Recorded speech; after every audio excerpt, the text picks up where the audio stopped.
Okay, I've got 25 and a half. We're going once, going twice. All in, fair warned, and sold. You're listening to the How's It Going podcast.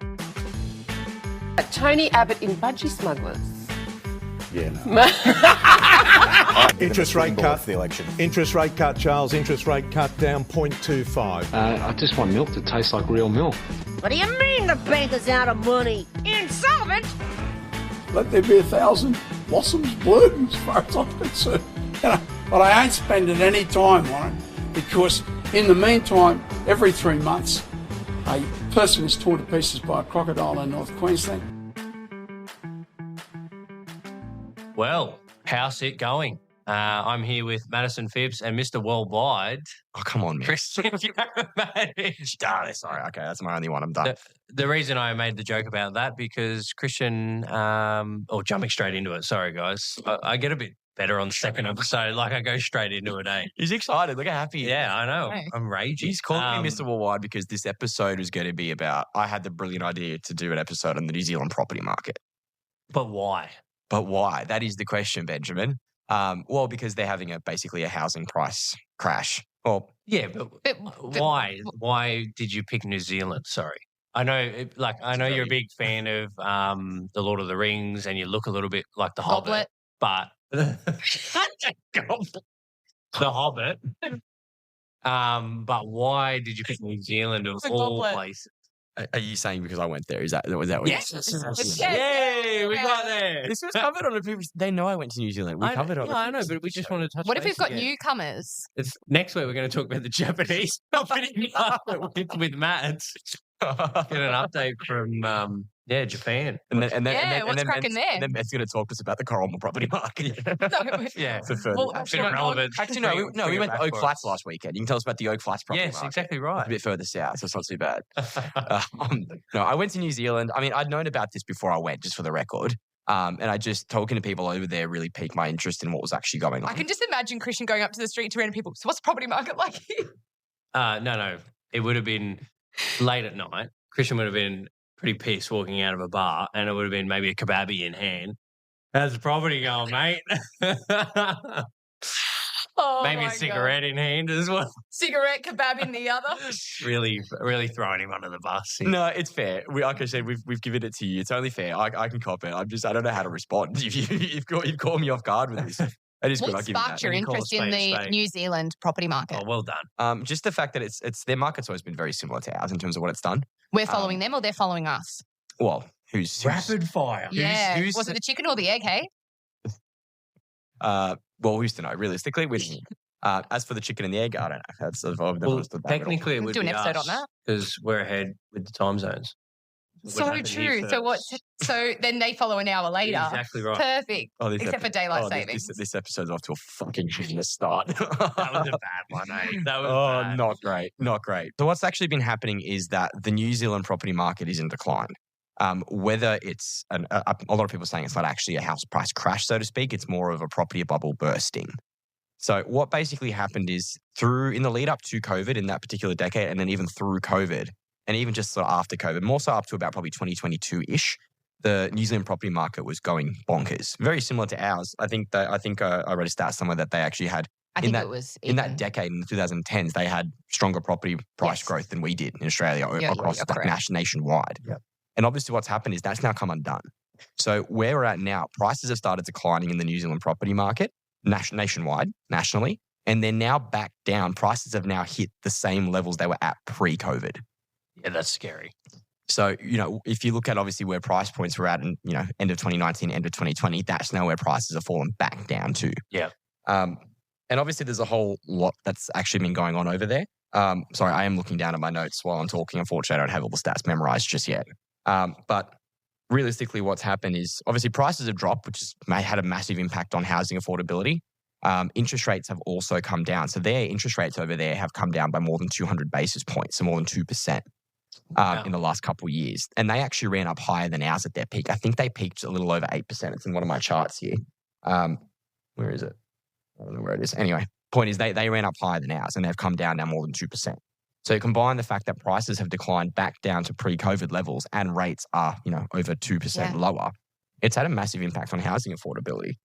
So what you've got, one of the metrics, one of the charts I've got here, it talks about housing affordability in the sense of it's basically mortgage repayments measured as a percentage of total household income, which is a very basic metric, but it's still a really insightful one. At the peak, it peaked at just over 50%, which let that sink in on average or median. I don't know if that's average or median. Average. Average, yep. Average housing price and income. I've got both metrics on there, but they follow the same trend. Your household income is more than 50% mortgage repayment. So people are living on 50% of their income. Correct. And that's now fallen down to 35%. It's a massive shift. Yeah, massive shift. Massive shift.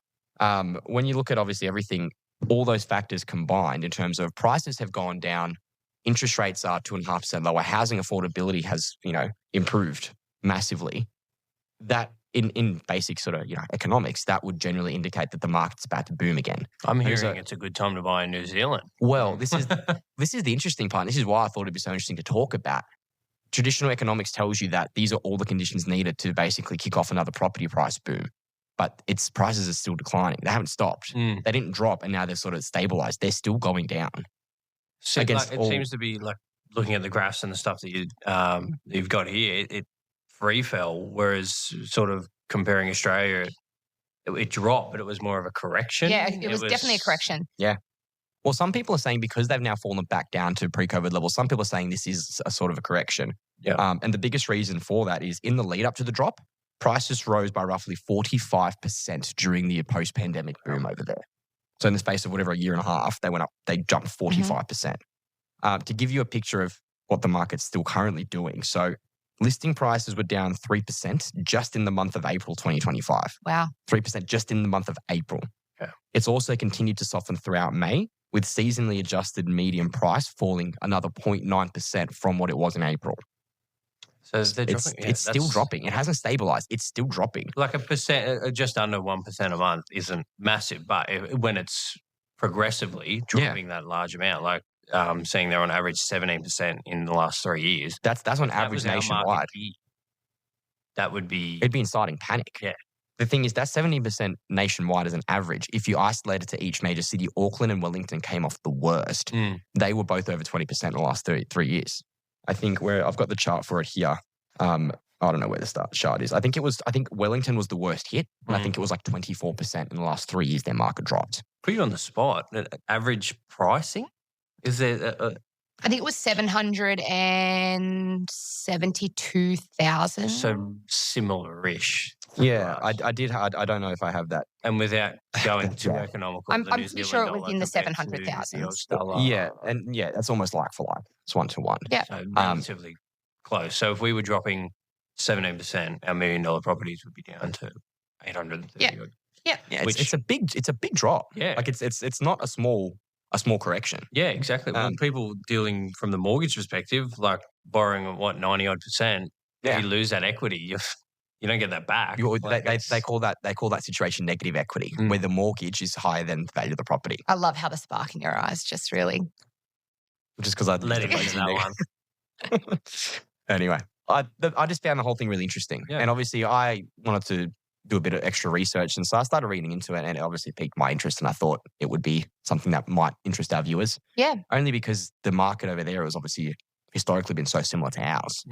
At the moment, it couldn't be really more the opposite. Well, this is why the next thing I want to talk about is obviously the causes. What's actually caused this to happen? In my research, I found it very interesting that there wasn't anywhere I could find that there was a clear-cut reason. It just seems like this. No one can pinpoint what the largest single factor was. It's just this massive amalgamation of a whole range of factors. One of the biggest things that I found interesting, they're saying that a lot of it is to do with the government let it happen. They didn't necessarily specifically cause it, but they weren't stopping. They didn't fight it. They didn't stop it. And that was because the New Zealand government has been talking about tackling housing affordability for years. And it's something that they've always had these plans and schemes or whatever. Nothing's really dealt with it up until now. And obviously, so when this sort of happened, it was a sort of natural market correction, but which I'll talk about in a second. There was also some government factors that played a role. So what you've got, it's a combination, if you summed it up, all of it, it's a combination of oversupply in the market, weakened economic conditions, lack of housing affordability, higher interest rates, and lower net migration. which was brought on from COVID. Yep. You combine all those factors, it basically causes the market to shit itself, for lack of a better phrasing.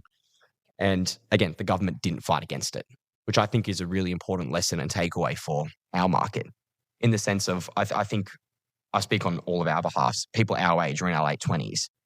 We've always been sort of groomed to believe that the property market's always going to be a moneymaker. You buy a property, you're never going to lose. It's going to keep going up. Bricks and mortar. Correct, but it's not the truth.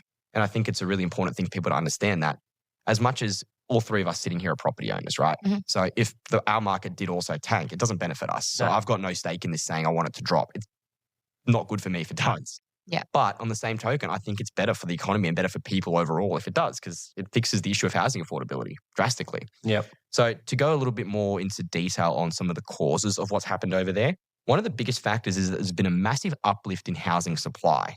So what you've basically got is, one thing that the government did really well over there is they did a lot of rezoning in sort of, certain high density urban areas. So in parts of the major cities like Auckland, for example, where it was traditionally just single dwelling houses, so your typical, white picket fence family home, they rezoned a lot of that and started pushing for multi-unit developments in those areas, because those are the pricey areas that people wanted to live but nobody could afford. So what they did was they pushed whatever incentives and things like that, government-backed incentives for developers to start building more multi-unit dwellings in those areas. So they basically flooded the supply end. It's scary that you say that, because you think about our And that's little exactly Wollongong what we're market as a doing. perspective. What was that stat with how many units we were talking about the other day coming into the Wollongong market, like 80,000 Yeah. in the next year or so? 880. Yeah, massive amount. And then you've also got that we're doing the zoning changes as well, with a lot of the properties near train stations being able to go to multi-dwellings and where they were unable to before. So it's like, correct. You read that and you go, wow, that's... Well, to hit you with a stat, right? So there was some research published by the Centre for Independent Studies, which I don't believe is a government agency. It's a private sort of research organisation. They basically had that in 2023, multi-unit developments, so multi-unit dwellings, I should say, accounted for 58% of all dwellings that were approved for construction across New Zealand, which compared to 2013, that same number was 18%. Wow, yeah, that's amazing. A decade apart, and it's almost tripled. Yeah. When you look at it even more, again, one of the other charts I looked at was residential building as a percentage of nominal GDP. That basically jumped in 2022 to over 6%. Prior to COVID, it was less than 5%. So it's a 20% increase. Might not sound like much on paper, but when you're talking about supply of property, it's a big jump. 20% is a massive increase. Yeah. So naturally what happens under basic economic theory, when you flood the supply side, oversupply leads to a fall in prices. That's simple economics. Yeah. Obviously, it's not the sole factor. You can't point to just that causing it, but I think that was a pretty major factor when you look at the data. The number of houses listed for sale in New Zealand has more than doubled in the past 4 years, which also, as you guys would know, indicates a massive level of excess stock. Yes. So again, points to that issue. There's a massive oversupply in the market. It's a buyer's market over there. Selling property at the moment is a nightmare. That's an interesting one, because you think houses, especially like from our perspective, houses, affordable ones anyway, get snapped up really quick. Yeah. Where are those people going? Yeah. Like, are they moving into units because they're trying to cash in that perspective, or are they leaving the country, or are they moving? Yeah. Well, who knows? To the other end of New Zealand. I'm going to show my geography falls. South Island. Yeah. North and South Benny too. Pick one. I think south means down. Not necessarily. Depends what you're facing, Madison. Which way's your compass? No, you've confused me. I didn't mean to call you out there. That was mean. Another interesting factor. So that's the supply side. So the government obviously was pretty responsible for a lot of the supply side shocks, which fair enough. Obviously, there's then also the demand side. There's also been weakened demand for a number of factors. Obviously, one of them is the weakened economic conditions, which is what's happening here too now.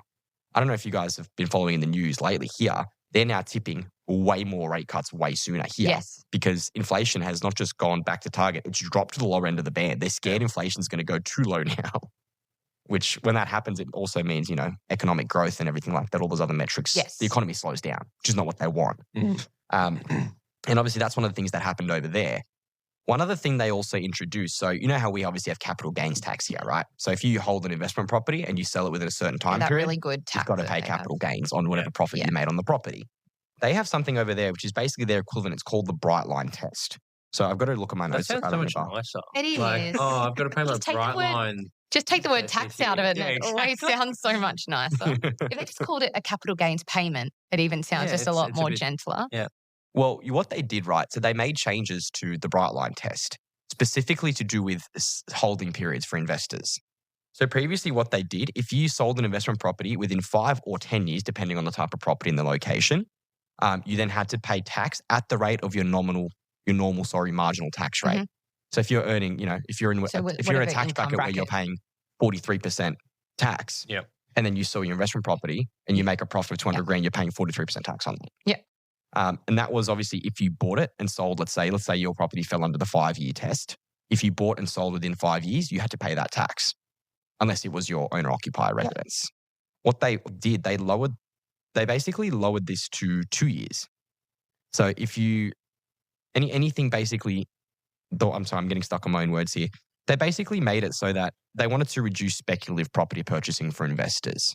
So, if you wanted to buy a property and hold on to it to make a profit, previously you had 5 years. Yeah. If Which you can ride a cycle in 5 years, you can make Correct. 10, 20, 30%. They lowered it to 2. So that if you want to speculate in the market, in theory, if you were trying to, buy and sell short term, turn a quick profit. Yeah. It's Quick obviously, flip. yeah. So in that comparison to here, you pay from day dot. capital gains tax. There is a certain, there are, And then you have 5 Without- years to yeah, nominate your without- principal without, residence. Stitching up from a tax perspective there, but yeah. I'm not a tax agent, so I'm Yeah. not going to comment. It does work out. I'll tag them.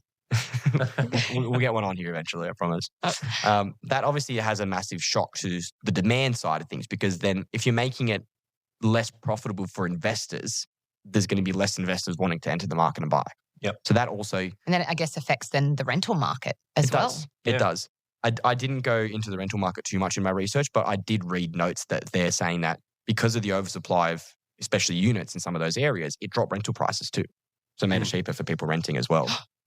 Cut. The alarm. We're jumping back in. We had to have a quick cut there because the alarm went off at the office and Maggie had to roll to turn it off. It's one of those Save the day. timer ones. Put it in a reel. Yeah, it's going to be real. It's going to be hilarious. Stitched up by these reels, I am. Absolutely. You do it to yourself. I'm kidding. Yeah, what I was basically saying, you mentioned rental prices, and the research that I didn't go too deep into that side of it, but I did read on saw from quite a few places that because of the massive oversupply of units, it also lowered rental prices. Not great for an investor, great for a tenant. So you combine the two factors that I mentioned, supply side from the oversupply of new dwellings, even something as simple as the changes to the Brightline test, that massively makes it less profitable in theory for investors. In terms of, because speculative property purchasing by investors is something that really drives up prices, because you're talking about quick purchases, quick selling. So you take those two factors and that obviously massively impacts prices. Mhm. Supply side being increased, demand side being decreased, simple economics tells you then prices will go down. One other thing I mentioned on here obviously is how much of this correction can actually be attributed to the government and its policies. And the short answer is you can't really pinpoint it. You can't point the finger at anyone in this situation. No, it's a case of, did the government's actions have an impact on it? Yes. It's more, can you really measure how heavy that impact was? The answer is no. Especially because you're talking about new developments. The impact of new developments is not often felt in the economy for years by the time the developments get off the ground and the market sort of catches up. Main thing that I wanted to mention is even if the government didn't have a direct hand in causing it, they didn't stop it, which I think is a really key point when you're talking about our property market and what our government would do. Just some food for thought. But obviously, the next thing I had on there was the impacts of this and what it actually means for their market and what's going to happen moving forward. So most of the impacts, from what I could gather, most people are actually looking at it as a very positive thing, because it means that more New Zealanders can now afford to own their own homes, which arguably is a good thing, right? Yep. Overall, most people aren't looking at it as an actual housing market crash, so to speak. They're calling it either the bursting of a bubble or a market correction. Mm-hmm. The market's not. They're not being doom and gloom. No, it's not anarchy over there. Yeah. You know what I mean? That's, you don't have, God. Which is crazy because, I feel like if that happened here, Oh, it would be. looking at that graph, I can see it. an 18-month period. It'd be on the front of the Daily Mail on every article for a month. Yeah, but I think about even how many people do we work with that are young couples, first home buyers, and they stretch themselves to 1.1, 1.2. Yeah. If they lost 20, 30%, It's crippling. Yeah. Well, this is the thing. You look at that graph that we've got, and you can see it's a massive spike and then a massive drop. Yeah. And if you bought at the top of that spike and you were a first home buyer who borrowed 90% equity, you've got problems. It's not good for you. But on the same token, look, I'm not saying this thing is positive for everybody. There are winners and losers. That's just the nature of the economic cycle. Yeah. I think when you gauge, though, the overall situation, it's overall positive. And one of the notes I had here is because, to your point, even people who bought at the top of the cycle who might be negative equity now, they're still affording their repayments because they've also had massive interest rate relief. Yeah. And the thing is, it doesn't become an issue of negative equity until you go to cash it in. Yeah. So if you don't lose until you sell. No. And if you've bought your principal place of residence and you've got no issue staying there for the next decade. It's these young couples that have probably bought a 1-bedroom unit or so and want to extend their family and realise that they can't. Well, this is the thing. That's actually a bit of realisation. I didn't think about it from that perspective. Yeah, I sort of just panicked, and because it's at the end of the day, equity is just numbers there. It is just numbers, Ben. You're right. It's correct. It's nothing. Thanks, Mads. But it's an unrealised gain, right? Exactly. Or loss. Yeah. It's not realised until you actually sell the property. But I didn't think about it as well with if the rates are going down that low as well, your repayments are obviously a lot more affordable. So from across the board, that's as long as they're comfortable with where they're living and you know it's still working for them where they're at in life, they're kind of probably cheering. Absolutely, and there are losers. And I again, part of my notes I mentioned obviously in terms of people who did lose out. One group of people who were hit most negatively are people who bought obviously at the upper end of the market. So you think about you buy a house for $5 million and then the market tanks 20%. That's a much bigger loss to you than someone who bought at 700,000 and then dropped 20%. Yeah. So generally, and obviously those properties, if you've got an oversupply of housing and lower demand, those upper end luxury properties are generally, you guys will know, they're harder to sell. There's less, even in a strong market, there's less demand. They're very niche. They're less marketable. I'd be interested to see if it did affect, I know that's a broad stat, if it affects the top end of the market like that, because I know from like our market, when we had that slight drop off in the last 18 months, I didn't find the top end, not that I'm dealing with $5 million listings. If anyone wants to sign me out, please call. There wasn't a massive drop off. No. I feel like when people are playing with that type of money, it doesn't affect them. It doesn't really affect them. Yeah. Fair. It's just like how we talk about the pyramid with the interest rate drops. Even though two interest rate drops aren't affecting those multi-million-dollar properties, as soon as the first home buyers start shaking up the bottom a little bit, everyone can then start to roll on. Exactly right. So it's just a pyramid effect. Yeah. It is, yeah. And this is the thing. It obviously impacts everybody, but some people are hit harder. The other group of people that obviously would be hit a lot harder as well is property investors, people who hold multi-property portfolios. If you've got one property and you get hit with 20%, that's one thing. If you've got 6 properties that all take 20%, and those people are generally riding the equity train and they're using that equity to purchase the next fund. And rental amounts are lower as well. So correct. It affects them massively. Yeah. There are losers in this. Don't get me wrong. It's not all positive. There are people who lose, but I think the overall, I guess, sort of feeling from what I've been able to gather is that people are looking at it as a positive thing. It's basically they've dealt with housing affordability for now. Yeah. Maybe not dealt with it, but they've definitely taken a massive step in the right it's direction. a positive outlook by the sounds of it. Like it's well, the other thing that's interesting from an economic point of view, unemployment has remained relatively low. So during periods of massive economic downturn, usually one of the first things that happens is unemployment starts spiking. Yep. That hasn't happened. So you've got people who are in negative equity, to my point, they're not losing their jobs. They can still meet their repayments. And it's even easier because rates have gone down. So that's when it becomes scary, doesn't it? If they're losing their jobs and they can't afford their repayments, and then they sell their house at a loss. That's the problem. Yeah. If during like a recession, for example, economic downturns, traditionally in traditional economics, unemployment will go up, people lose their jobs, default on their loan, and then they've got to sell. Yep. And that has a roll-on effect. So if you've lost your job and can't make your payments, you default, and the bank, you have to sell your house, but you're in negative equity now. For lack of a better phrasing, sorry, you're fucked. Yeah. That hasn't happened for the most part.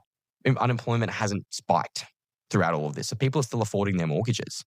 I actually wonder what the unemployment rate is there at the moment, because I know that we're at an all-time. Yeah, we're really low here, aren't we? Really low. Yeah. I think historic low. It's where I think I mentioned this on one of our previous episodes. Yeah. We are stupidly low considering the macroeconomic policies that we've had lately. Yeah. But like I said, usually inflation and unemployment have an inverse relationship. So we've basically managed to curb inflation 51%. whilst keeping unemployment at a Right, you record. picked that out. Well done.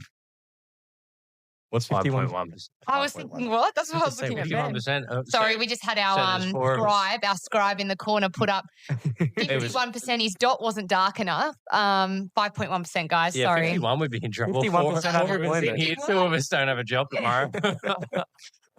It's you two. Oh God. No. So look, overall, it's a Thanks, pretty Dad. positive outlook. Honestly, it's overall pretty positive. And I guess the last thing that I had to talk about was, the lessons that we can take away from that for our market. Now, I will preface all of this by saying, if you ask me, could we see something similar happen here? The short answer is possibly. The long answer is it's a lot more uncertain. Who knows? Yeah. I think the biggest factor that plays into this is the government's response. The New Zealand government very clearly did not take action. They more or less were happy for it to happen. Maybe not happy, but they weren't fighting. They didn't fight it. Yeah. They saw it as a natural correction, and it, for the most part, to the benefit of a lot of New Zealanders. Obviously, they had massive supply side and demand side shocks. One issue that we have in this country is we can have the demand side shocks. Sure, we can lower the demand, whatever, but supply is an issue. Exactly right. Until our government decides to tackle the issue of undersupply of housing, we're not going to have that. And that supply side shock is a massive thing. We don't have that. And I don't think we are going to have it in the foreseeable future. We spoke about on a previous episode the government's election promises. Who knows if that's actually going to I don't think have that desired effect. I'd be very surprised if even in our lifetime, if we ever had an overstock issue in this country. Yeah. To that extent. It'd be interesting. Catch us in 5 years when we're still doing this and might be putting them side by side and hopefully. Very true. I hope we can. That'd be wonderful if we could. What a comparison that'd be. Yeah. But the other thing. There 5 years. Sorry, just to clarify that the podcast is still going. Not that not that the housing market's fucked. God could have been caught out on that one. Correct. Yeah. Because we're all in trouble. Like I said, I'm saying it's a good thing that the housing market has gone down in New Zealand, and I just want people to understand I have a stake in the opposite camp. I'm a property owner. For me, it's not a good thing if that happens here. But objectively speaking, I think it would be a good thing across the board for the majority of people in this country. Yes. Completely agree. Especially for young home buyers. I think I see on a daily how hard it is for young home buyers to enter the market, and something like that would be a massive course correction here. Yep. The other thing I wanted to mention in terms of, I guess, our government's role in all of this, you look at the government's policy in terms of how they help first home buyers, particularly home buyers across the board. A lot of the policies they implement, they actually drive up demand side. Yep. So the government's policies that we have now are actively increasing demand, which in turn increases prices. They're contributing to it. They're adding fuel to the fire. One such way is, for example, with first home buyers, by offering a discount on stamp duty, that entices people to buy. Yes. By offering government guarantee schemes, that entices people to buy. Even shared equity schemes, that entices people to buy. It increases demand. One similar, and again, this is why Build some houses and then bring those policies in, guys. Correct. At the end of the day, they're basically driving it up even further. And the New Zealand government did something similar. During the 2010s, they had a policy that enabled first home buyers to use the funds in their KiwiSaver accounts, which is their equivalent of like superannuation, to basically buy homes. So what happened was, if you had whatever KiwiSaver account, you could basically pull out, I think from memory when I read it, was pretty much all of it if you wanted to. Wow. As a deposit to buy a home. Wow. And what that happened is, obviously, it did help a number of first home buyers enter the market, no doubt about that. It also massively drove up demand, drove up prices, and it also then meant a lot of people had nothing left for their retirement plan. Exactly right. Then the pension system's absolutely It puts a massive strain on the economy later social anyway. security. Yeah. So it's I use the term a lot, Band-Aid solution. Yeah. It's not, I can't even call it that. Yeah. And that's kind of similar to what our government's It's like, doing. let's just deal with this now and then we'll deal with that problem when we get there. Yeah. Correct. So I think the final point I sort of had on my notes to mention is that maybe our market is in need of a correction. And I'm going to get probably a lot of slack for saying that. A lot of property owners who listen, who watch this, are not going to be happy hearing that. But the lesson from New Zealand is that it's not always necessarily a bad thing. It's a natural part of the economic cycle. And we haven't had one in decades. Our property market has been up and up and up and up for as long as I can remember. Yeah. And that's not necessarily always a good thing. Certainly in the case of Australia, it's been a massive detriment to housing affordability. And all three of us doing the jobs that we do, we see it day to day, just how hard it is for young home buyers to enter the market. And I know I'm going to cop so much slack from a lot of the possibly older generation listeners to our podcast if there are any. Might just block them from this Oh, look, it's a case of, and I'm always very careful about how I word this. You don't want to take away from our parents' generation or our grandparents' generation. No one's saying that they didn't work hard, but the conditions under which they were able to buy homes and, very different to what we have now. Sorry, Oscar, I'm just... We wanted to stop what she set an alarm. Yeah. It's okay, Nick. It's Right, probably Nick, you're at 51%. Anyway, the point I was trying to make is, yes, they obviously all did work very hard, but it was very different to the conditions we have now. And I think a lot of that generation, if you told them, the market needs a crash, I think I would cop a lot of hate for saying that. Because a lot of them have built their wealth and grown financially through property, through brick and mortar. But I think you look at that, if you classify that as a crash, is it really going to affect many of that generation anyway? You would argue no. Yeah, that I completely agree. But if you've got someone in their 50s who's paid off their mortgage and their house is worth 1.5 mil, if the market dips 20%, who cares? They're living there till the day they drop dead anyway. Yeah, exactly. They don't have plans on selling it. That's a whole nother topic, isn't it? Maybe next episode. So it's... Yeah. It could be a whole different topic. Yeah. Yeah, that's all I had. I got nothing else to add. I'll be honest, I was like, New Zealand housing market, but that it is quite interesting. And it is also, I was a little bit scared at the start of it because I was seeing a lot of things that similar maybe trends they did wrong that we're doing at the moment. And it's maybe they were doing it right. Are we going to have it? Yeah, maybe they were doing it right. But I also then look at, if you look at our next 6 months, I don't see how we're ever going to reach those. Yes. That similarities. Something but very... also things could happen as well. Yeah. Yeah. Something very detrimental would have to happen for how things have been traveling the last couple months to fall into this position for sure. Absolutely. Yeah. And look, I'm not saying it's something that's going to happen anytime soon, obviously. No. Honestly, I don't know if it's something that could ever happen here. Yeah. Not in the foreseeable future anyway. But it's mainly just because I don't think our government would let it happen. It's interesting to find out what's going on across the ditch. Yeah, always. That's it. I think Mads is a bit distracted. No. You're sending text messages? No. I just had to chat GBT something. Okay. Are you going to close us out then? Yeah, well, we usually do the good old ciao. And I thought that we'd do a reference to our New Zealand followers. I don't know if I'll butcher it. Pa kite ano. Ciao. I was thinking...